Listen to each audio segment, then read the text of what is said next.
All right, guys, today we're going to start back up a series here in 2025 where we take a look at a specific prospect that I have targeted for the Green Bay Packers for this upcoming draft. Go over the prospect, break him down, as well as go over the tape. Last year, we took a look at some prospects, including Edgerrin Cooper and Kitan Oladapo, both of which ended up with the Green Bay Packers. So in today's video, I'm going to start it off with a wide receiver, as the wide receiver position is the favorite position for myself to break down, as what I have most fun watching the tape of. And also the Packers likely have a need at wide receiver. Watson, torn ACL. We'll see when he's available, if at all, in 2025. They struggled against man coverage in 2024.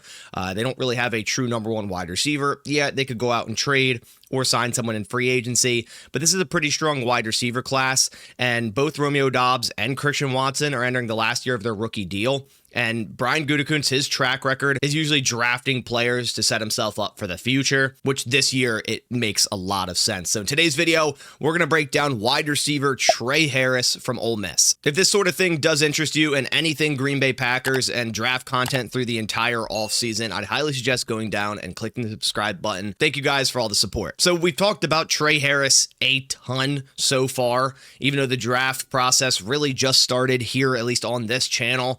We've only done 3 mock drafts, but we've talked about Tre Harris probably in every mock draft, or at least taking a look at him in these mock drafts and bringing up his profile on the screen. Let's just get right into it. Let's quickly go over the player himself before diving down into the film. So Tre Harris is a 6'3", 210-pound wide receiver, a senior from Ole Miss, a transfer from LA Tech. He transferred to Ole Miss in 2023, where the last 2 seasons were his best seasons as a receiver in college football. We see this past season he played in 8 games, 60 receptions, over 1,000 yards, 7 touchdowns. In 2023 for Ole Miss, he played in 12 games, had 54 receptions, 986 yards, and 8 touchdowns. He's had 750 plus yards in 3 straight seasons, and I believe he joins a very, very small group in terms of upcoming wide receiver prospects to have 750 plus yards in 3 straight seasons. And then you can take a look at some of his grades, which, you know, take grades as you will. I know some people don't put a lot of weight on PFF grades, but in terms of the stat ones, like drop rate, 7.7%, that's above average, or contested catch rate, 61.5%, which is, you know, really, really high and something we need at wide receiver for the Green Bay Packers. But in terms of grades, you know, an 89.4 receiving grade, and one that I circled and one that it means a lot is grade versus man coverage. And when I show you the film, I mean, this checks out as well. 95.0 grade versus man coverage. And I will say, watching Ole Miss film and watching, you know, wide receivers, I've done it in the past with other wide receivers coming out of Ole Miss, like Jonathan Mingo. Their offense is so boring to watch, and I would hate to be a wide receiver in that offense, because 75% of the time you're running a 5-yard curl off an RPO, and that's it. There's not a crazy in-depth route tree for their wide receivers. Now, that's not saying that Tre Harris doesn't have an in-depth route tree. I'm very excited to see what he can do at an NFL level for an NFL offense. But when you watch Ole Miss, man, sometimes it's just so repetitive and so boring, but he definitely showed a lot of flashes, even though it was in a boring offense. Taking a look at where Tre Harris ranks to kind of get an idea of maybe where you could hear his name called for the Green Bay Packers, he's sitting right now, right around round 2, right where the Packers pick at pick 55. If you average all his rankings on a bunch of different draft profiles online, his average overall rank is 47.3, and he's the 5th wide receiver if you average all these out. You could see he's as high as 15th ranked prospect on Bleacher Report, which is I think is extremely high. But you know, seeing him sneak into like the early 2nd wouldn't be a shock to me. Pro Football Network has him at 30. Then you see all these other networks have him, you know, right around 40 to 50 to 60. Even on PFF, which is his lowest ranking, which we just took a look at, even with that 95.0 versus man coverage grade, he's all the way down at 9, which I don't see happening. Again, we're so early, but I don't see him being available in the Packers' 3rd round pick. It could happen. Players slide for weird reasons. It definitely could happen, but I think there's a higher chance right now that you hear his name called in the 2nd round rather than the 3rd.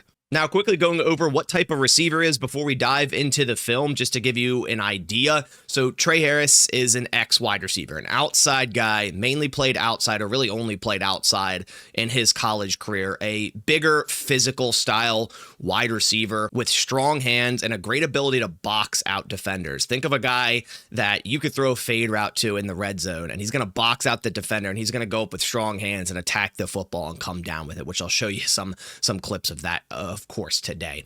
I also think he has a great release versus press man coverage. I think he uses his body and hands very well to shield off defenders when getting through his release, getting up into his route tree, his stemming. Just does a really good job at getting defenders kind of out of his way. And he also has a very nice snap down at the top of routes, considering he's 6'3", 205. More of a bigger wide receiver. He still has a very nice snap down at the top of his routes. And also, like I said earlier, he just attacks the ball very, very well. All right, so now let's dive into the film, what you guys have been waiting for to really show you Tre Harris on screen. So here he's at the bottom of the screen on the line of scrimmage. He's against press man coverage inside shade.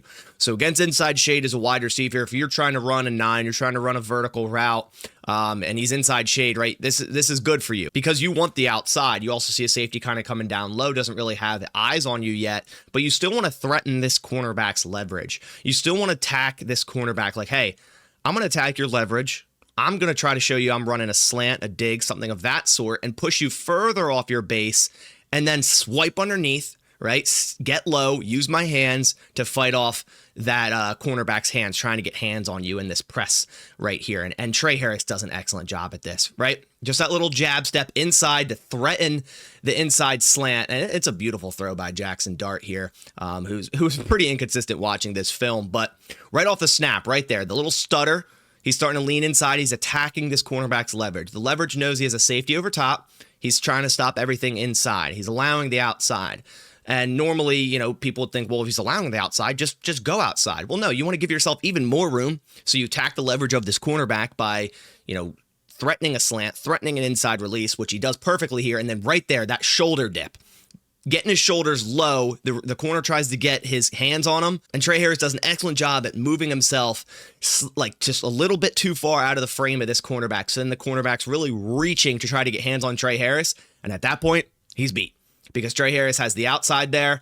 Perfect throw in stride, makes a great catch through contact there with the corner and the safety both closing down and making a tackle on him. Again, a beautiful throw. Tre Harris isn't your typical burner type of wide receiver. He's not just going to fly past defenders. I could totally see him running a 4.5 or 4.55 40, but where he wins is his physicality and not allowing cornerbacks to get their hands on him, and then also using his body to shield defenders away and come down with the football. Here's yet another 9 route, and I promise you, that's not all this guy does.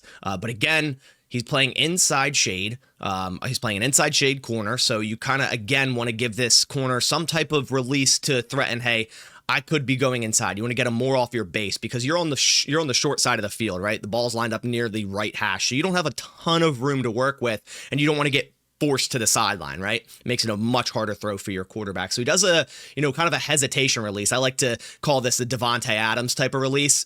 We're right off the ball. You're kind of just running a little hesitation right there. You're kind of just floating, and then you throw one jab inside and then quickly burst outside. Hand fight with this cornerback. This corner gets hands on him, but you can see Tre Harris's physicality just pretty much mugs this cornerback off. And it's PI, it's holding, and Tre Harris catches a one-handed ball on the sideline. I mean, it's absolutely insane because he's mugged. You can see the flag thrown because it's holding. It's pretty clear and evident hold. That ref right there just launches the flag. And somehow, and I know it's not great quality because we're looking at coach's film here, but somehow Harris snags this thing with one hand and I believe gets 2 feet down. Of course, you only need one in college ball, but obviously, we're looking at him at the NFL level here, this profile. I think he gets 2 feet down there. Just an insane catch, fighting through contact, getting held, drawing the penalty, and still coming down with that ball. All right, on this play, we're going to see a route that's not a 9 route. And again, the route tree at Ole Miss isn't crazy. And he ran this route a couple times I have on film, and it's basically a post out. So he's going to threaten this outside leverage cornerback by running a post right into his safety and then do a really good job of breaking down, right? and getting back outside. So we'll run this through once here. So it does a good job at attacking the cornerback's leverage, right? The cornerback's in cover 3. He's guarding the sideline. He wants to guard everything outside. He has safety help right over the middle. So if Tre Harris wants to run a post, oh, well, I got a safety over there. But he still does a great job at flipping this cornerback's hips by putting one foot in the dirt, right? And selling this post.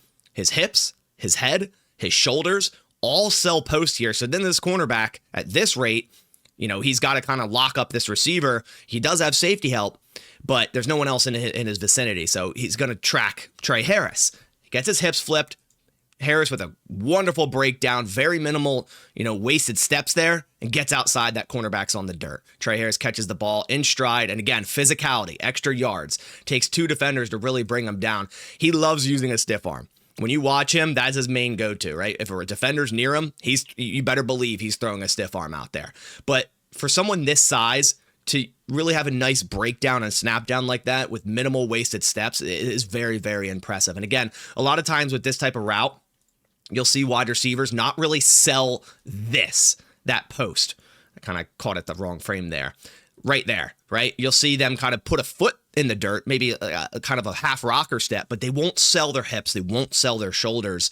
And all that does is tell the cornerback that you're not going inside. So Harris does an excellent job at selling that and then snapping down, minimal wasted steps, put that cornerback right in the dirt, catch the ball, and get some yak there. Here on this play, Tre Harris is at the bottom of the screen, and the ball's not going to go his way, but it should have. And it would have been a 75-yard touchdown. Again, a really good job of breaking down, snapping down, and making this cornerback who's in man coverage, one-on-one, fully believe that you're running a quick curl, which, again, Ole Miss does a ton. So he probably set this up heavily during this game, running curl after curl after curl, and then making this double move look exactly like all your prior curls here. So right off the snap, right at the top there, he's going to snap down, and he's even going to kind of head fake a little bit to the inside. Like he's going to snap down, break inside on this curl, and this cornerback bites. I mean, he is 100% fooled. Then after that, it's the quick burst, right? How fast can you go from stop to start to go again? And Tre Harris, although not the fastest guy, absolutely torches that Wake Forest cornerback here. Ball should have been thrown his way. It would have been a touchdown. I mean, he had 3-4 yards of separation at the top here against this cornerback. But, one thing you like to see on double moves is actually selling it and actually breaking down like you would be running that curl. And he does an excellent job here because that cornerback who's, 5 yards, he's off coverage, right? Because he's man-to-man single. So like he's worried about getting beat deep. And still bites on this that hard to where Tre Harris, once he snaps down, he has that burst right out of that. He's great burst. He's not he's not the fastest guy, but he's great burst out of his break and absolutely torches this cornerback. Should have been a touchdown. Here's the same post out that we saw 2 clips ago, but it's on the left side here. And again, he's against inside leverage, and this is perfect because this corner is inside leverage. You need to run to the outside. So Tre Harris, what he does by threatening this post is just push this corner further to the inside, giving him so much more room to the outside. And again, does an excellent job. This one, I think he does an even better job at selling this post because right there, you see him turn his head a little bit more. But this cornerback is literally back to the receiver because he's flipping his hips completely right now to then track this post. Because Tre Harris sells it as a post. Foot in the dirt, hips, shoulders, head, everything. Tells that corner post. Snap down, break out left. Look at the separation. Not a great ball. Still, go up and get the football, right? Through contact, go to the ground, hold on to the ball. Don't let that thing pop out. Not a great football. The cornerback could have put this right near the sideline. And it might have been a touchdown if you kind of let him more to the sideline. I mean, he has so much room here, so much room. But there's also pressure on Dart there, so had to get that ball out there quick. But, man, just an excellently ran post out by Tre Harris. And then to go up there and just high point that football. He's great at, rebounding, right? So he's going to go up and get the ball. And since we're on the subject of rebounding, why not show you guys an end zone fade here? So cornerbacks in man coverage, inside shade, so trying to stop a slant, a post, giving the outside, considering their short side of the field more so towards the left hash. And Tre Harris, again, against inside shade corner, inside shade press. You want to at least threaten inside, give yourself more room to this left side where you're going to get this fade ball thrown. So he does a good job off the break, right? Or off the snap, his release. Again, he's doing that hesitation. The Devontae Adams move, I like to call it. Hesitate. and then put that one foot in the dirt to the right, and it gives you just that split second that the cornerback kind of hesitates and thinks it's an inside route. Then you go outside, and then you just use your body, you use your frame.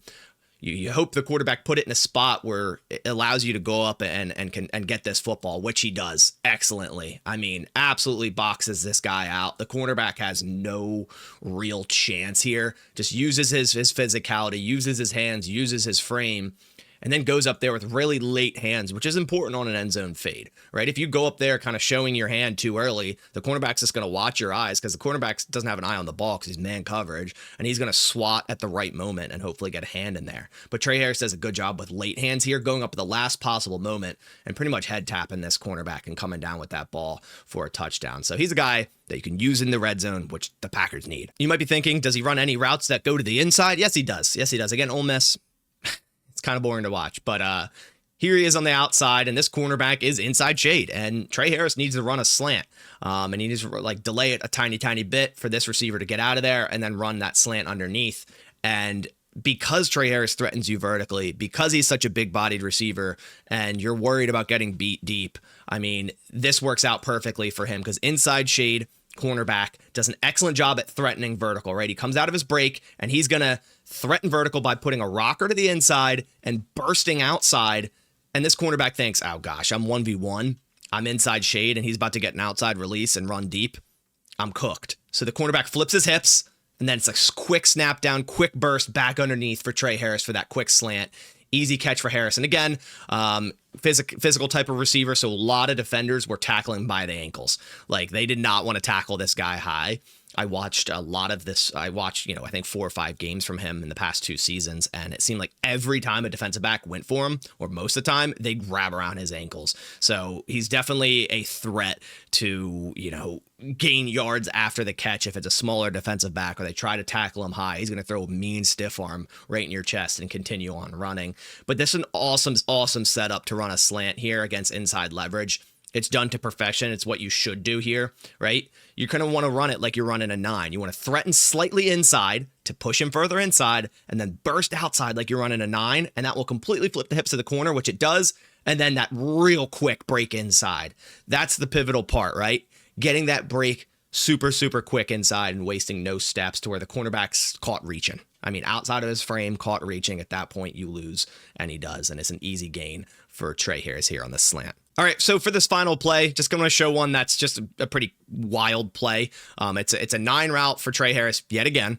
He beats his cornerback yet again, but it's an awful throw by Jackson Dart, and Tre Harris has to play, basketball at this point, come back to the football, pretty much go up and rebound this thing through 2 defenders and make an insane contested catch. So let's let this run here. So Tre Harris just takes an instant outside release, doesn't really threaten much, gets right by this cornerback who's kind of just floating out there, and the safety's breaking down low. Again, awful throw.